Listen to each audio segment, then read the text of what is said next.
شروع اللہ کے نام سے جو بڑا مہربان اور رحم کرنے والا ہے۔ السلام علیکم۔ ہم امید کرتے ہیں آپ سب خیریت سے ہوں گے۔ اللہ آپ سب کو اپنی امان میں رکھے، آمین۔ ہم آپ کی خدمت میں صابر پاک کی زندگی کے حوالے سے کچھ اہم واقعات بیان کر رہے ہیں۔ اسی سلسلے کو جاری رکھتے ہوئے آپ کی کلیہ شریف تشریف آوری اور ان سے جڑی کرامات کا ذکر کریں گے۔ تو چلیں شروع کرتے ہیں۔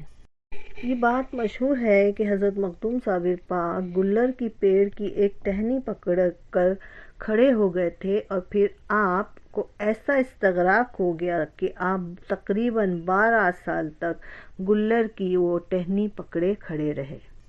حضرت خواجہ شمس الدین رحمۃ اللہ علیہ اچھے بزرگ کی تلاش میں تھے۔ اس وقت ہندوستان میں بہت بزرگ تھے جو سورج کی طرح روشن ہو رہے تھے۔ آپ بزرگ کی تلاش میں ہندوستان آئے اور گھومتے گھومتے پاک پٹن پہنچے۔ بابا فرید رحمۃ اللہ علیہ سے درخواست کی، حضور ہمیں اپنی غلامی میں لے لیجئے۔ حضرت بابا فرید الدین رحمۃ اللہ علیہ نے فرمایا، کوئی ایسا آدمی ہے جو میرے صابر کو بٹھا دے؟ آج 12 سال ہو گئے ان کو کھڑے ہوئے۔ خواجہ شمس الدین رحمۃ اللہ علیہ کھڑے ہو گئے اور کہا، حضور جو آدمی صابر کو بٹھا دے گا اس کو کیا ملے گا؟ حضرت بابا فرید رحمۃ اللہ علیہ نے فرمایا، ہم صابر کو ہی اس کو دے دیں گے۔ یہ سن کر شمس الدین رحمۃ اللہ علیہ کی رضامندی پر حضرت بابا فرید رحمۃ اللہ علیہ نے آپ کو ان کے پاس بھیجا اور کہا، خبردار حضرت مخدوم صابر پاک رحمۃ اللہ علیہ کے سامنے نہ جانا بلکہ ان کی پشت کی جانب سے ان کے پاس جانا، ان کی خدمت میں رہ کر انہیں بٹھانے کی کوشش کرنا۔ اللہ تمہاری مدد کرے۔ کلیہ شریف جاتے وقت صابر کا نام پڑھتے رہنا۔ آپ وہاں سے 29 روز میں کلیئر پہنچے۔ کلیئر شریف سے 12 کوس کی دوری پر انہیں علم ہوا کہ وہاں پر کس طرح کی گرمی اور کس طرح کی تپش ہے۔ انہوں نے وہاں علیم ابدال کو دیکھا اور ان سے ملے اور انہوں نے حضرت خواجہ شمس الدین رحمۃ اللہ علیہ کو سارا حال بتا دیا۔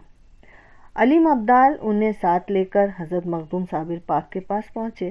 حضرت مخدوم صابر پاک رحمۃ اللہ علیہ کے قریب پہنچ کر آپ نے بلند آواز سے قرآن کی تلاوت شروع کر دی۔ پشت کی جانب کھڑے ہو کر کلام پڑھتے رہے۔ آپ کے قرآن شریف پڑھنے کا انداز بہت دلکش اور درد بھرا تھا، جسے سن کر حضرت مخدوم صابر پاک رحمۃ اللہ علیہ نے اپنی آنکھیں کھول دی۔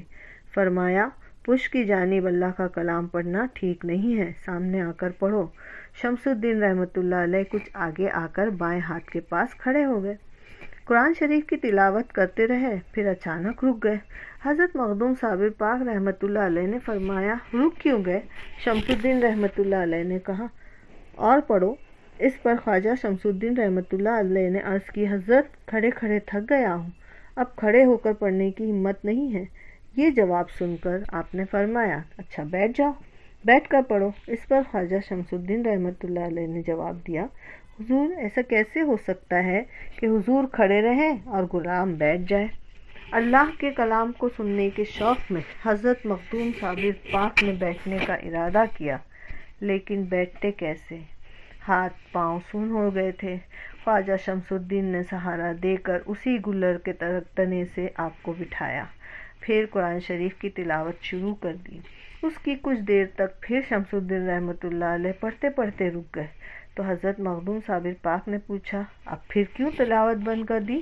تو خواجہ شمس الدین رحمۃ اللہ علیہ نے کہا، میرا ارادہ پاک پٹن جانے کا ہے، اگر حضور مستقل طور پر اس غلام کو اپنی خدمت کا شرف عطا فرمائے تو یہی قیام کروں۔ حضرت مخدوم صابر پاک رحمۃ اللہ علیہ نے فرمایا، تم کو میرے پیر نے بھیجا ہے۔ شمس الدین نے کہا، جیسا حضور کو معلوم ہے۔ حضرت مخدوم صابر پاک نے خواجہ شمس الدین کے سر پر ہاتھ رکھا، فرمایا کہ تم میرے بیٹے ہو۔ اس کے بعد حضرت مخدوم صابر پاک نے ان کو مرید کیا اور باقاعدہ چشتیہ سلسلے میں شریک کیا۔ آپ کی تلاوت کا سلسلہ جاری رہا۔ مغرب کی نماز کا وقت آ گیا۔ آپ نے حضرت مخدوم صابر پاک رحمۃ اللہ علیہ سے عرض کیا، حضرت بھوک لگ رہی ہے۔ آپ نے ارشاد فرمایا، کہ اس گلر کی گلریاں لے کر ابال لو اور کھا لو۔ خواجہ شمس الدین نے گلریاں توڑ کر ابال لی اور مغرب کی نماز سے پہلے مرید کے سامنے پیش کی۔ آپ نے کھانے سے انکار کر دیا۔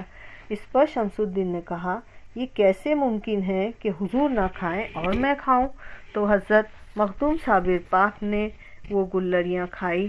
خواجہ شمس الدین نے آپ کو وضو کرایا۔ پیر اور مرید دونوں نے مغرب کی نماز ادا کی۔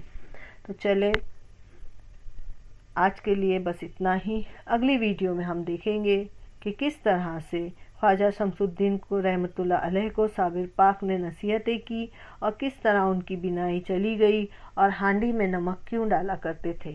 بس اب اجازت دیجیے، مزید معلومات کے ساتھ اگلی ویڈیو میں حاضر ہوتے ہیں۔ پلیز لائک اور سبسکرائب ضرور کریں اور ساتھ میں بیل آئیکن دبانا نہ بھولیں کہ ویڈیو آپ تک سب سے پہلے پہنچ جائے۔ شیئر ضرور کریں کہ زیادہ سے زیادہ لوگ کلیئر کے اس چاند سے واقف ہو سکیں۔ شکریہ، اللہ حافظ۔